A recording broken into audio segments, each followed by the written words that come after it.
Hello UPSC aspirant, आप सभी का बहुत बहुत स्वागत है आज के सेशन में। आज हम लोग बात करने वाले हैं ब्लू बॉन्ड और ग्रीन बॉन्ड के बारे में। यूपीएससी का काफ़ी हॉटपॉट टॉपिक है, इसीलिए काफ़ी इंपॉर्टेंट है इसको जानना। तो चलिए आज हम लोग बात करेंगे दोनों के बारे में। सबसे पहले ग्रीन बॉन्ड। देखिए ग्रीन बॉन्ड क्या होता है। जैसे मान लीजिए आपने कहीं पैसा इन्वेस्ट किया, क्या किया, पैसा इन्वेस्ट किया। उस आप ये चाहेंगे इन्वेस्टमेंट से मुझे क्या मिले, एक निश्चित इनकम मिले। तो उसी तरह ग्रीन बॉन्ड में अगर आप पैसा इन्वेस्ट करेंगे तो आपको निश्चित आय जरूर मिलेगी, मतलब एक रेगुलर इनकम या गारंटीड रिटर्न अवश्य मिलेगा। देखिए इसके बेनिफिट्स क्या हैं, ध्यान रखना। ग्रीन बॉन्ड में जो पैसा आप लगाएंगे, जो पैसा इन्वेस्ट करेंगे, उसका उपयोग कहाँ होगा, उसका उपयोग होगा पर्यावरण से संबंधित जो सकारात्मक कार्य है, मतलब पर्यावरण को सुरक्षित करना है ना, उसमें पैसा लगाया जाएगा। या जलवायु परिवर्तन को रोकने के संबंधित जितनी योजनाएं हैं उसमें पैसा लगाया जाएगा।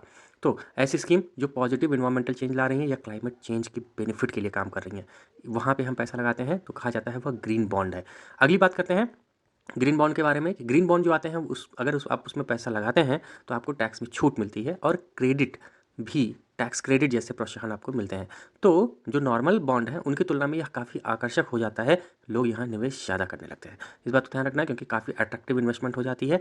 अब आप खुद सोचिए ना, जितना पैसा आपने ग्रीन बॉन्ड में लगाया उस पैसे पे आपको टैक्स नहीं देना है, तो अच्छी बात है ना। तो आपने उतना पैसा लगा दिया, उस पर रिटर्न भी आ रहा है, आगे चल के वो पूरा पैसा आपको मिल भी जाएगा, तो बेनिफिट होता है। गवर्नमेंट और जो क्रेडिट एजेंसियां या आप कह सकते हैं जो कंपनियां ग्रीन बॉन्ड इशू करती हैं उनको काफ़ी बेनिफिट होता है इन चीज़ों का। और बड़ी बड़ी कंपनियां भी ग्रीन बॉन्ड में इन्वेस्ट करती हैं सिर्फ अपना पैसा बचाने के लिए, मतलब टैक्स से बचाने के लिए। चलिए अगली बात करते हैं हम लोग।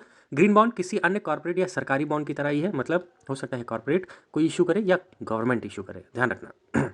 लेकिन इसका पैसा कहाँ यूज होगा, कहाँ यूज होगा भाई, ध्यान रखना है। पॉजिटिव इन्वायरमेंटल इम्पैक्ट, जैसे कि पॉल्यूशन कम करना है, इकोसिस्टम को रिस्टोर करना है, मतलब उसको उसकी तंत्र में बहाली करनी है।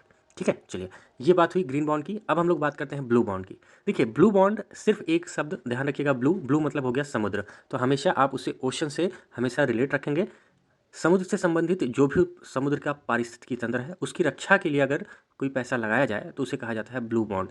ये भी कोई कंपनी या गवर्नमेंट इशू कर सकती है, ध्यान रखना। लेकिन एक बात ध्यान रखना है, जैसे समुद्र है तो समुद्र में हम मछली पालन भी करते हैं, कोरल रीफ होती हैं उनको भी हम सुरक्षित करते हैं, या कहीं कहीं स्थितियाँ काफ़ी प्रदूषण हो जाता है कहाँ पे, समुद्र में, उसको भी हम लोग सही करने के लिए क्या करते हैं, कुछ कार्यक्रम करते हैं, तो उन योजनाओं में पैसा लगेगा। ब्लू बॉन्ड मतलब सिर्फ समुद्र। लेकिन ग्रीन बॉन्ड मतलब क्या हो गया, किसी भी परिस्थिति में पैसा लगाया जाए तो उसे ग्रीन बॉन्ड कहेंगे। लेकिन ब्लू बॉन्ड मतलब सिर्फ समुद्र।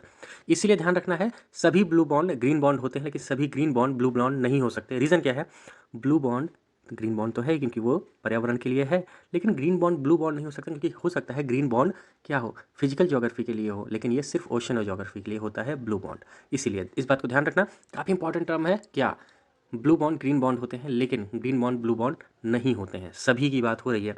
तो यूपीएससी यहाँ क्या कर सकता है, टर्म को चेंज कर सकता है, मतलब वो कह देगा सभी ग्रीन बॉन्ड ब्लू बॉन्ड है लेकिन सभी ब्लू बॉन्ड ग्रीन बॉन्ड नहीं है। तो इतना बात ध्यान रखना, नहीं भैया ऐसा नहीं है। चलिए शुरू करते हैं, मतलब एंड करते हैं इस सेशन को, फिर मिलेंगे अगले सेशन में। तब तक के लिए आप सभी का बहुत बहुत धन्यवाद। एंजॉय करते रहिए, पढ़ते रहिए, थैंक यू।